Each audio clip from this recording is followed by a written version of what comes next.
We wouldn't recommend making your own pouches unless you have a pouch machine, but behind me are some examples of how we print pouches for a pouch order.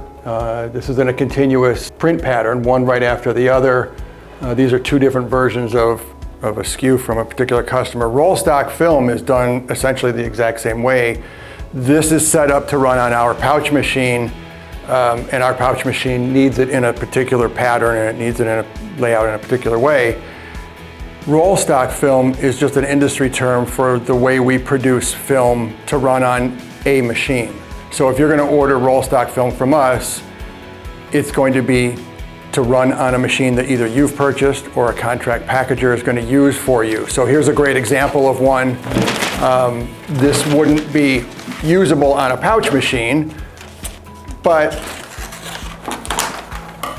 on a machine that could package this, it would probably do it in some sort of a wrap pattern like this. It would come around, it would seal it in the back, and then the package might look something a little bit like that.